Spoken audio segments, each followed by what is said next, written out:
Jalan-jalan ke taman safari. Di taman safari ketemu Fajar. Perkenalkan, saya Purwobesari di sini sebagai tutor belajar. Halo sobat belajar, kembali lagi di live class kali ini. Nah, pada kesempatan kali ini Kakak mau bertanya nih sobat belajar, di sini siapa sih yang sering membeli buku atau membeli barang gitu kan?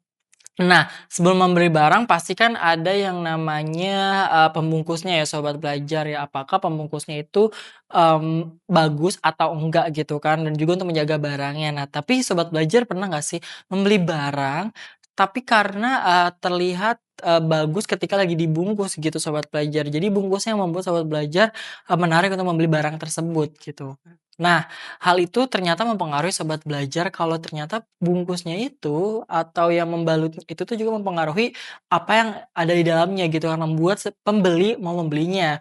Nah, hal ini pun sama dengan sebuah buku gitu kan, yang mana sebuah buku ini kita mengenal yang, salah satu, jargon yaitu jangan menilai buku dari sampulnya, seperti itu. Karena belum tentu sampulnya tidak bagus tapi isinya tidak bagus juga gitu kan. Bisa jadi sampulnya itu, kurang menarik tapi isinya menarik gitu kan. Nah, sobat belajar, meskipun demikian ternyata, sampul ini mempengaruhi sekali ya sobat belajar bagaimana pembeli mau untuk membeli bukunya.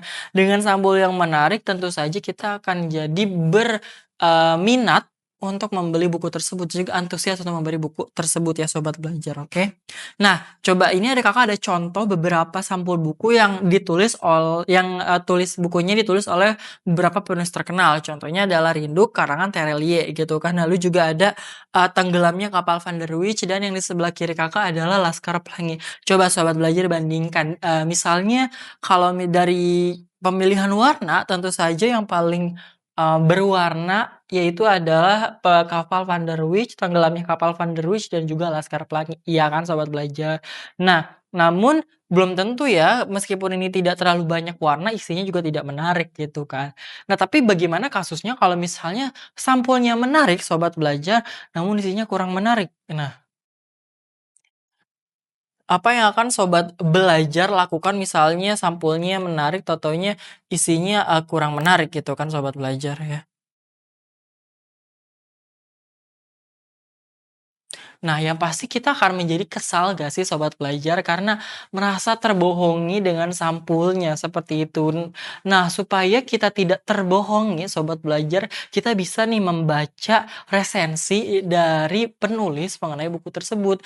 Dengan adanya resensi kita bisa tahu nih kelebihan bukunya apa, lalu juga kekurangan bukunya apa sehingga si sampulnya itu tidak akan mempengaruhi sekali kita membelinya karena kita sudah tahu isinya kurang lebih seperti apa gambaran yang ada di isinya, seperti itu. Nah, sobat belajar, dengan adanya resensi ini kita juga nih bisa supaya tidak terlalu sakit hati banget gitu kan kalau misalnya kita beli buku, oh ternyata isinya nggak sesuai ekspektasi, tapi kan kita sudah tahu duluan. Nah, tapi pertanyaannya adalah apakah sobat belajar tahu apa sih, struktur dari si resensi itu sobat belajar? Apakah langsung dijelaskan kelebihan kekurangan atau ada memang aturan-aturan tertentunya gitu.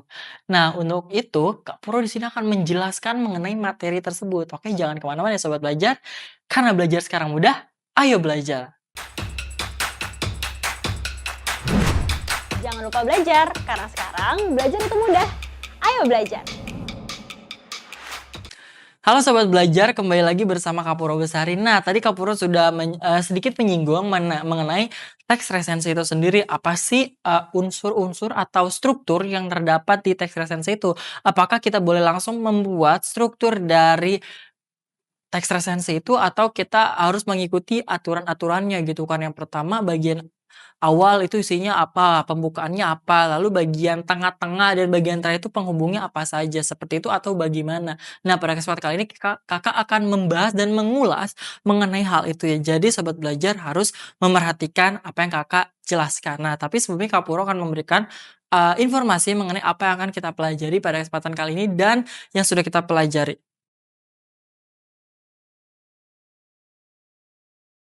Nah, pada kesempatan sebelumnya kita sudah mempelajari mengenai pengertian, tujuan, ciri, dan juga contoh.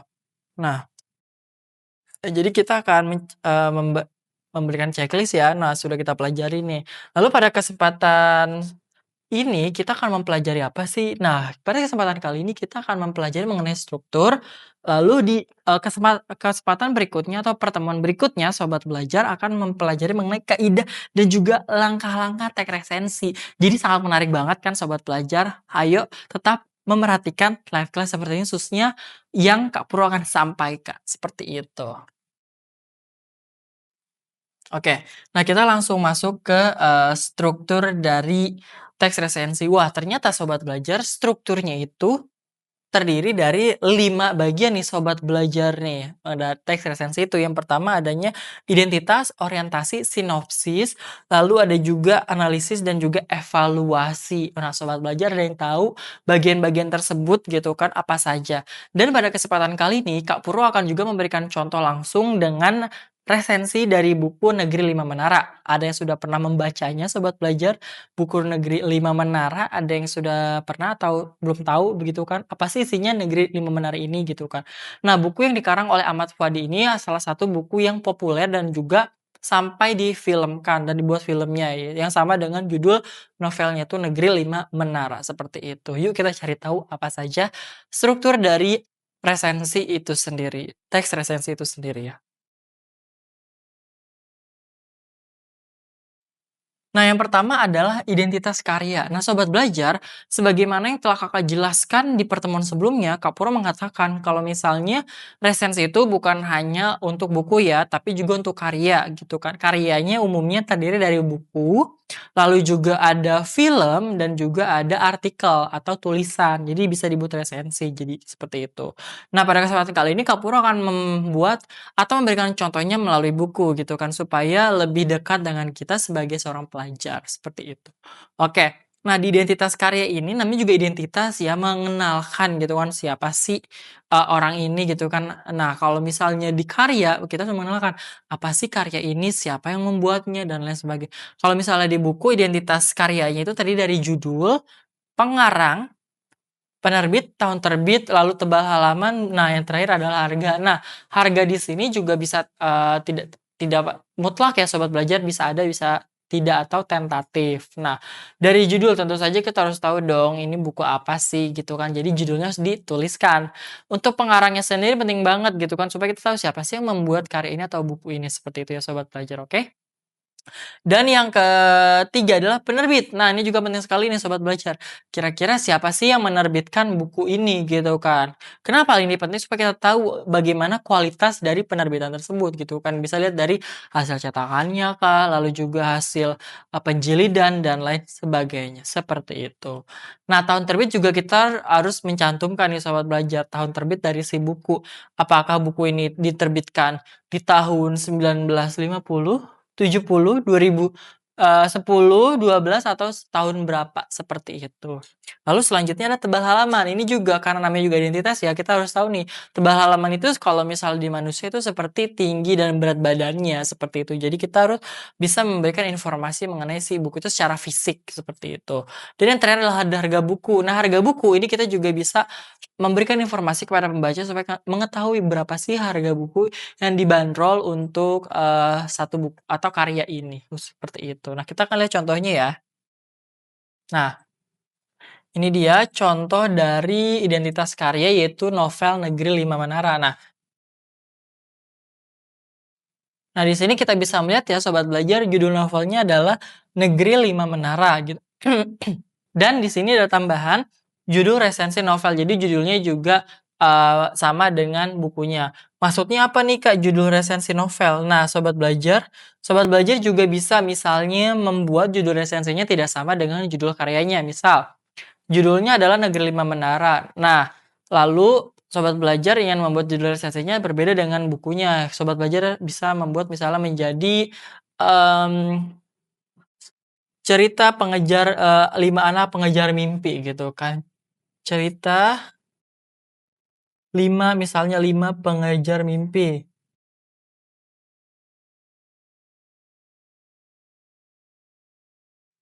Misalnya seperti itu ya Sobat Belajar. Nah, cerita 5 pengejar mimpi itu boleh-boleh saja ya karena itu adalah judul, dari resensinya bukan judul novelnya. Seperti itu ya, cerita 5 pengejar mimpi misalnya.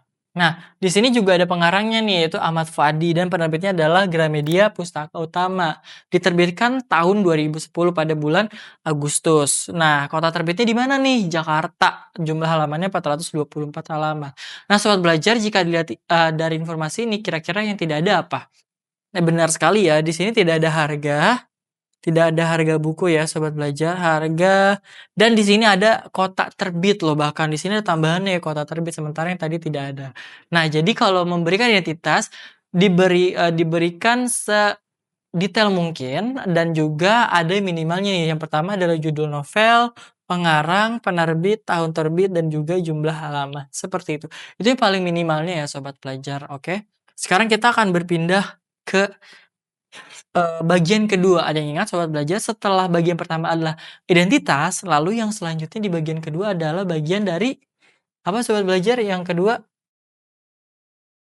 Nah, benar sekali, orientasi. Namanya juga orientasi, yaitu pengenalan. Apa sih pengenalan? Kan kita udah kenal karena yang tadi kan identitasnya nih sudah ditahu secara fisik kurang lebih ya, bukunya gitu, asal muasalnya.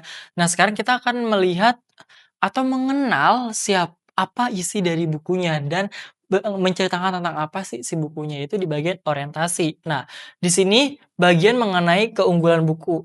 Maksudnya bukan kelebihan dari si bukunya itu sendiri, tapi maksudnya buku di sini unggul dalam hal prestasi, apa saja pencapaian yang sudah ditorehkan oleh karya ini gitu kan, yang akan dibuat resensinya.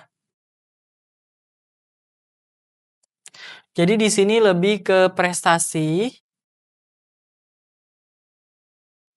Nah, di sini lebih ke prestasi si buku sudah mendapatkan penghargaan apa saja ya, prestasi atau penghargaan.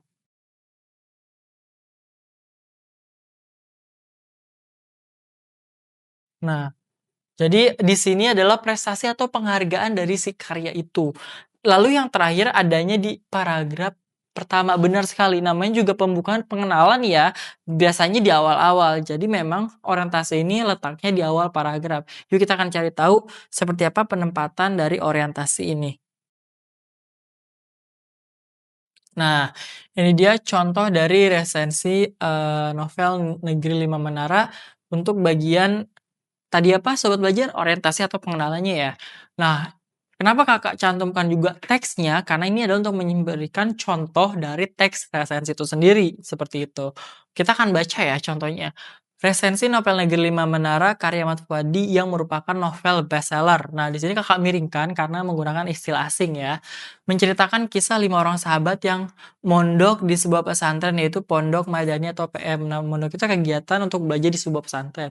Nah, di sini sobat belajar bisa melihat ya kalau misalnya, mmm, di bagian ini menceritakan mengenai 5 orang anak yang menjadi tokoh, kurang lebih utama di novel ini. Jadi tadi bisa diganti judulnya menjadi Cerita 5 Pengejar Mimpi. Kenapa pengejar mimpi? Karena akan berhubungan dengan, perjuangan mereka untuk meraih mimpi-mimpi mereka. Nah, kan Kakak jelaskan di bagian yang lain, oke?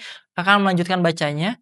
Novel bestseller ini merupakan novel pertama dari trilogi yang secara apik bercerita tentang dunia pendidikan khas pesantren, lengkap dengan segala pernak-pernik kehidupan para santrinya. Nah, seperti itu ya, itu kurang lebih pembukaannya. Jadi, oh ternyata novel ini menceritakan tentang 5 anak yang tinggal di pesantren dan juga kehidupannya di pesantren seperti apa gitu kan. Nah, itu adalah contoh dari orientasi, kita jadi tahu gitu.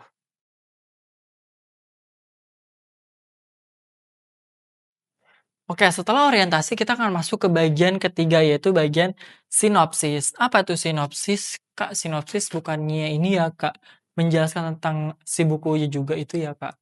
Nah, apa sih, bagian sinopsis? Nah, benar sekali sobat belajar, si sinopsis ini adalah bagian yang menjelaskan dari si buku, makanya ada di bagian resensi. Karena resensi bukan hanya bisa tentang penjelasan, tapi juga ada menjelaskan kelebihan dan kekurangannya. Yuk kita lihat apa sih pengertian dari sinopsis, yaitu ringkasan yang menggambarkan pemahaman penulis terhadap isi novel.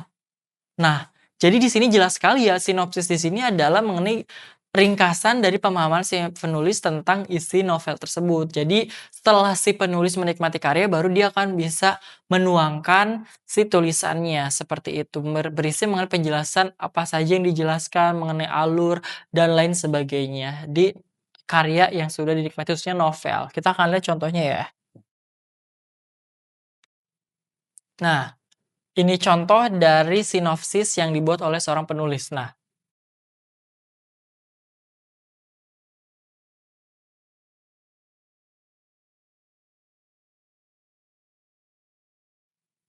ini ya, akan bacakan.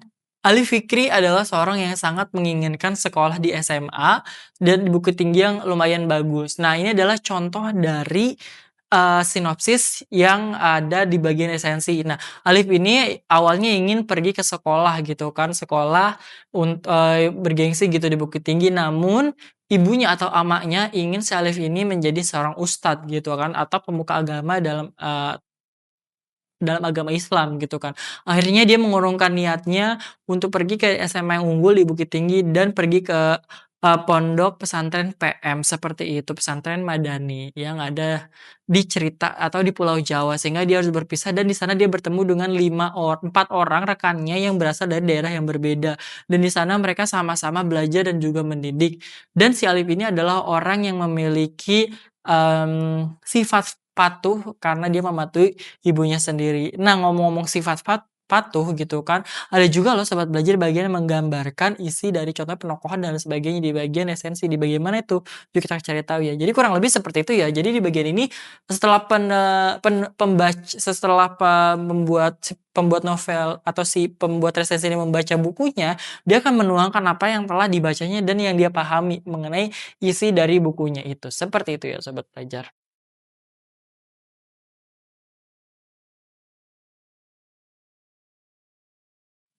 Oke, di bagian 4 adalah analisis. Nah, apa ini analisis? Nah, di bagian 4 adalah analisis adalah pemaparan bagian-bagian unsur cerita. Nah, di unsur cerita itu terbagi dua ya unsurnya, ada unsur intrinsik dan juga ekstrinsik. Nah, intrinsik adalah unsur dalam yang membangun cerita, lalu unsur ekstrinsik adalah unsur yang memengaruhi cerita dari luar, seperti itu. Oke, kita akan lihat ya, seperti apa penggambaran atau analisisnya. Nah, ini adalah contoh dari, penggambaran atau analisis dari novel ya tadi ya, novel Negeri Lima Menara itu sendiri. Oke, di sini bagian unsur-unsur ceritanya yang Kakak akan membedahnya satu-satu ya, supaya Sobat Belajar lebih jelas lagi, oke? Yang pertama adalah tema. Nah, tema ini intrinsik atau ekstrinsik Sobat Belajar? Jawabannya adalah unsur benar sekali, intrinsik ya. Tema yang terkandung dalam novel Negeri Lima Menara karya Ahmad Fadi adalah pendidikan. Nah, jadi temanya pendidikan. Alur dalam novel ini adalah alur maju mundur. Nah, yang kedua adalah alur ya, atau jalan ceritanya. Oke. Lalu Alif sebagai tokoh utama memiliki sifat patuh dan pekerja keras. Nah, sifat ini adalah bagian dari penokohan ya, unsur intrinsik juga ya. Di sini adalah eh bagian yang tidak kalah penting ya, sahabat belajar. Penokohan. Nah, lalu selanjutnya, nah kenapa bisa dikatakan patuh dan pekerja keras? Karena tadi dia mengikuti, nasihat dari ibunya atau amaknya. Lalu selanjutnya Raja Lubis memiliki karakter percaya diri dan suka membaca. Oke, nah Raja Lubis di sini adalah tokoh dan salah satu unsur intrinsik dan juga memiliki sifat atau karakter adalah penokohan. Nah, jadi seperti itu ya Sobat Belajar yang dimaksud bagian yang menjelaskan mengenai unsur-unsur di cerita, seperti itu. Oke, di bagian terakhir adalah bagian evaluasi. Nah, apa tuh evaluasi Sobat Belajar? Nah, Sobat Belajar, yang mungkin, di sekolah gurunya pernah mengatakan evaluasi pembelajaran gitu kan, evaluasi penilaian akhir. Nah, itu adalah untuk menilai tujuannya, namanya juga evaluasi. Nah, berarti kalau untuk menilai berarti ada yang baik, ada yang kurangnya kan atau kurang baiknya. Nah, jadi di evaluasi ini adalah bagian mengenai kelebihan dan kekurangan suatu karya Sobat Belajar.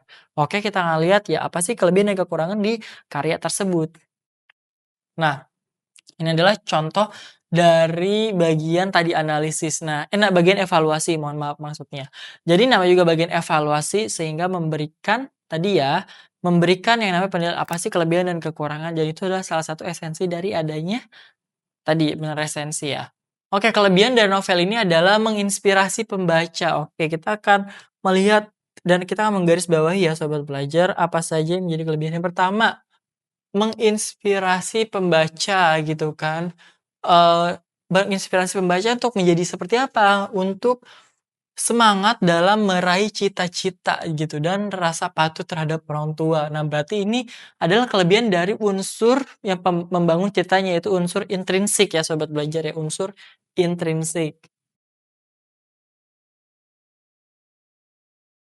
Oke, lalu yang kedua, novel ini juga dapat mengubah pola pikir pembaca tentang kehidupan pondok pesantren yang tidak hanya berfokus pada ilmu-ilmu agama. Nah, jadi ternyata novel ini pun bisa memberikan gambaran bahwa pondok pesantren itu tidak mempelajari hanya ilmu agama, namun juga ilmu lain seperti itu. Contohnya adalah bahasa Inggris, bahasa Arab, kesenian, dan lain-lain. Oke. Nah, setelah di bagian kelebihan, namanya juga pasti ada kekurangan ya, karena tidak ada sesuatu yang sempurna. Maka ini masuk ke bagian yang namanya kekurangan atau kelemahan.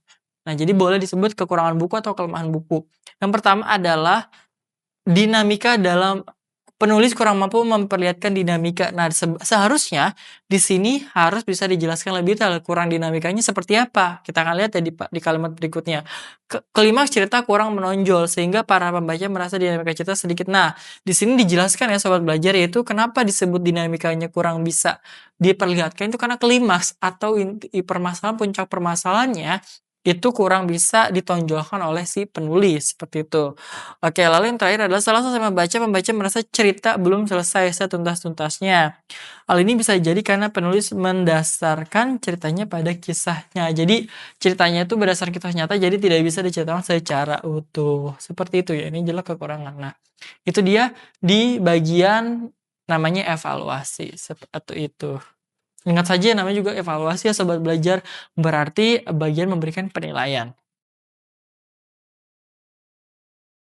Oke, nah sobat belajar, namun jika sobat belajar melihat struktur yang berbeda, jangan kaget atau jangan bingung ya sobat belajar, karena ternyata strukturnya juga penyebutannya itu juga berbeda-beda. Kita akan lihat ya. Nah, ini dia. Contoh lain dari penyebutan struktur dari teks resensi. Yang pertama pasti ada yang namanya identitas karya. Nah, identitas karya ini hampir semua bentuknya memiliki yang berbeda format ya. Yang pertama di bagian pertama adalah identitas karya, jadi tidak akan pernah berubah. Lalu yang kedua adalah orientasi atau ada juga yang menyebutnya sebagai pendahuluan ya. Jadi sama saja ya. Jadi ketika ada yang mengatakan orientasi atau pendahuluan itu sama ya maksudnya ya untuk dibagi pengenalan awal. Lalu yang kedua, inti resensi. Nah, ada yang menyebutnya dengan inti resensi atau tadi apa sobat belajar disebutnya? Sinopsis ya, sinopsis. Nah, jadi bisa disebut sebagai si inti resensi atau sinopsis. Lalu yang ketiga adalah analisis. Nah, di bagian ini atau di format ini ternyata keunggulan disebutkan di bagian analisis. Lalu evaluasi itu di bagian kekurangan, namanya juga dievaluasi ya untuk supaya adanya perubahan yang lebih baik seperti itu. Jadi itu juga tidak salah. Dan terakhir adalah penutup atau kesimpulan apa yang ingin dikatakan oleh si pembuat resensi mengenai karya tersebut, khususnya di novel. Nah, di bagian yang namanya analisis ini tadi di format sebelumnya adalah menjelaskan unsur-unsur ceritanya. Nah, maksudnya di bagian ini bagian untuk menjelaskan analisis atau kelebihan itu di bagian ceritanya dijelaskan kelebihannya, misalnya dari temanya kelebihannya apa, alur ceritanya atau plot-nya, lalu juga latarnya, lalu juga ternyata tokoh dan penokohannya. Nah, setelah misalnya disebutkan keunggulannya itu hal itu diulang di bagian evaluasi namun disebutkan kekurangan dari hal-hal yang telah kita sebutkan kelebihannya di bagian tadi analisis, seperti itu. Oke, selanjutnya adalah ke bentuk lain nih sobat belajar nih. Ada lagi ternyata bukan hanya 2 tapi 3 nih. Nah, ternyata bentuk lainnya itu bukan hanya 2 tapi 3 ya sobat belajar, oke. Nah, di bagian yang pertama itu ada bagian yang namanya yang pasti apa namanya, identitas. Benar sekali ya sobat belajar ya, identitas. Karena di sini kita kan untuk tahu ya siapa apa itu bukunya gitu kan, maksudnya mengenai karakteristik dari fisik dari si buku, lalu siapa penulisnya, di mana diterbitkan, lalu siapa yang menerbitkannya, seperti lembaga mana yang menerbitkannya. Nah, di bagian kedua ini ada yang namanya sinopsis. Kalau misalnya yang sebelumnya itu disebut sebagai inti resensi. Di bagian ini sama kurang lebih dengan seperti format yang pertama yaitu sinopsis. Hanya bedanya ini menggunakan kata bagian. Di format sebelumnya yaitu menggunakan kata sinopsis saja. Di bagian ketiga, jika yang di dua format sebelumnya adalah analisis, di bagian ketiga ini adalah ulasan, mengulas. Karena ini langsung di bagian penutup atau di bagian terakhir ya kesimpulannya, maka di bagian ketiga ini Sobat Belajar ini sudah termasuk untuk menjelaskan kelebihan dan juga kekurangan karya. Seperti itu. Jadi itu ya Sobat Belajar, pada bagian, pada bagian ulasan ini sudah mencakup keduanya. Dan tadi isinya apa saja nih, secara kalau ingin diperinci tadi ada di bagian unsur intrinsik, ekstrinsik ya, tema, lalu juga tokoh, penokohan, dan lain sebagainya. Lalu di bagian unsur ekstrinsik adalah tadi misalnya itu latar belakang si penulis gitu. Nah, kekurangannya ini juga sama diulangi dari apa saja yang disebutkan pada bagian kelebihan gitu. Jadi tokoh, penokohan, dan lain sebagainya. Oke? Jadi seperti itu ya Sobat Belajar ya. Untuk di bagian struktur teks resensi ini, itu ketika ada yang 4 format gitu kan atau 4 bagian, ada identitas, sinopsis, ulasan, penutup, itu jangan kaget gitu loh. Sementara Kak Pura tadi ngajarnya ada 5 loh. Ada yang identitas, orientasi gitu kan, ada sinopsis, lalu juga analisis, lalu yang terakhir evaluasi, nggak ada penutup gitu. Loh, ini kok 4? Lalu juga sebelumnya kok ada juga bagian yang sebelumnya gitu. Jadi jangan kaget ya Sobat Belajar nih. Ini kalau ini bagiannya ada berapa nih? Ada bahkan 6 nih. 1, 2, 3, 4, 5, 6 ditambahkan penutup. Jadi jangan kaget. Jadi ada yang 5, 6 atau bahkan 4. Seperti itu Sobat Belajar. Bagaimana? Menarik kan Sobat Belajar materi teks resensinya dan makin ngerti nih mengenai strukturnya. Jadi jangan kaget kalau mengenai perbedaan struktur dari teks resensi gitu. Oke? Karena belajar sekarang mudah, ayo belajar. Jangan lupa belajar, karena sekarang belajar itu mudah. Ayo belajar!